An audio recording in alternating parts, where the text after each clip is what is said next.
I first came to Cuba because I was told the Cuban crocodile is the most charismatic of all the crocodilians. Much of the time, people really fear these top predators, but in fact, they are in no way a danger to us personally.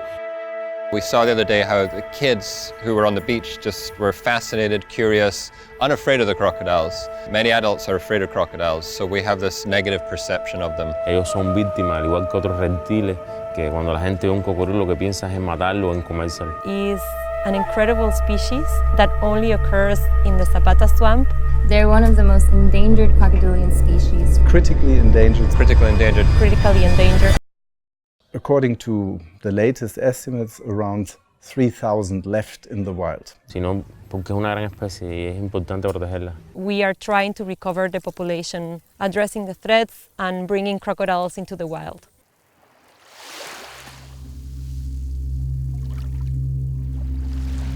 The main threats are habitat loss. In the first part of the 20th century, they were hunted for their skins.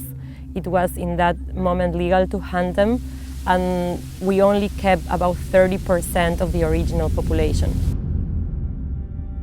It's been really great working with a species like a crocodile that you can actually interact with. And we've been trying to get images that portray the connection with people and the animals. If I can use any form of my platform to give visibility to these animals, that's what I'm here for, and I really want to be an advocate for animals such as these. Often we think of these ecosystems and these animals as separate from us, but really we are all very connected. Crocodiles are important for mangroves. Mangroves are critical for the survival of island nations in the sense that they provide buffers for the impact of hurricanes and other natural disasters related to climate change that are becoming now more intensified. These are top predators, which really are vital to the ecosystems because they control everything below them. Not a lot of people know about these type of animals. If we're not actively involved in educating and protecting them, they could be gone forever, and that would be truly sad.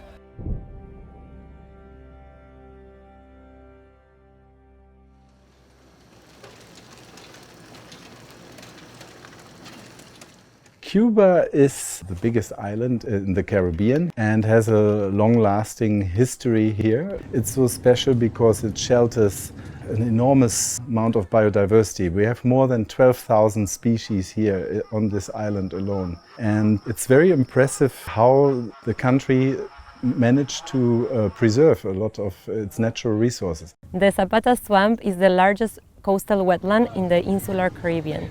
This mix of ecosystems provides habitat for endemic species that occur here nowhere else. It's very rich because the food conditions are perfect for wildlife here.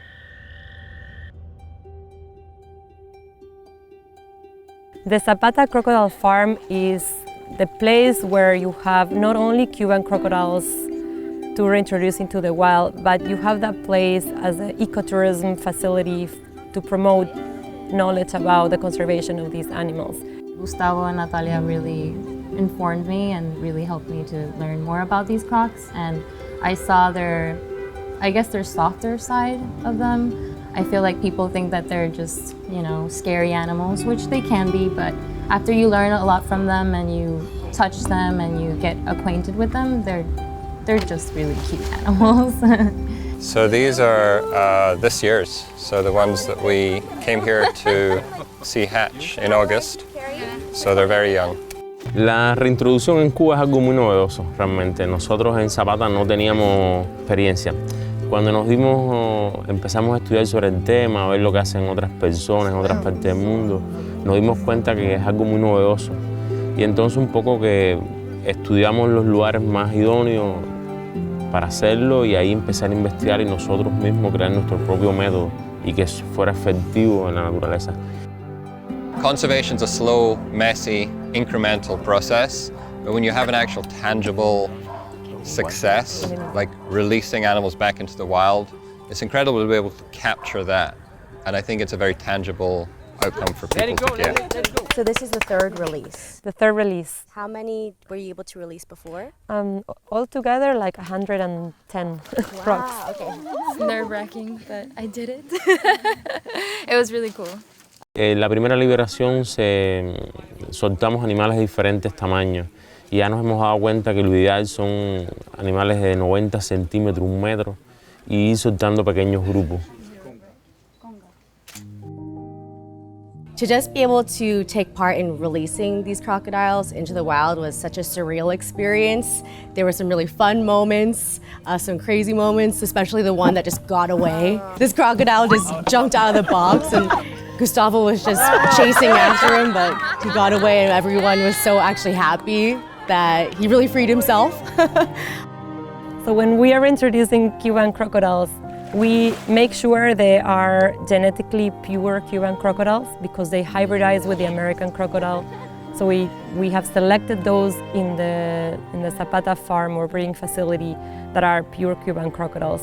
In the Zapata farm, we have about 5,000 Cuban crocodiles that are a very important population as a reservoir for the wild population. And this is the source of Cuban crocodiles that we are reintroducing in the wild.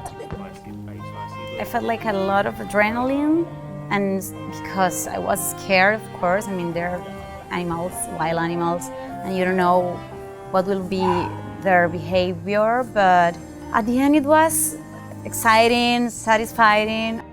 I'm so happy to be here, and I feel so grateful to have the experience, because I feel like I can see the crocodiles that in a different way than before.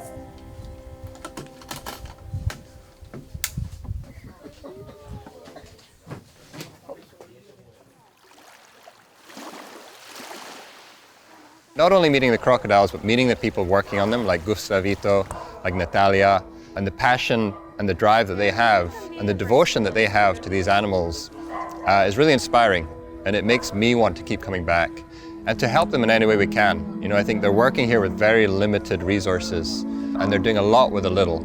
For us, the partnership with Global Wildlife is very important. They bring a voice for our researchers and for Cuban crocodiles, for people to know about them, for people to know about this issue. Y entonces que la mayor ayuda que pueden darle es estando, visitándonos y apoyando en todas las acciones de conservación que ahora mismo en Cuba se están haciendo con la especie de rombífer. Creo que es la mayor ayuda que nos pueden ahora mismo hacer. Protecting the crocodiles is really one part of a larger puzzle, which is protecting these entire ecosystems that essentially provide us with our quality of life and provide us with resilience to climate change. You know, could we live in a world without ecosystems? You know, we could live in a prison. Would we want to? I personally wouldn't want to live in a world that didn't have these incredible species, this incredible wildlife. I think it would be a very depauperate world. This is my first time working in the realm of conservation. This trip has really opened my eyes to conservation in a lot of ways, and I just can't wait to work further together with GWC. I love nature of Cuba, and it's so pristine. You have mangroves and reefs like nowhere else. This is the place to be and the place to protect wild species.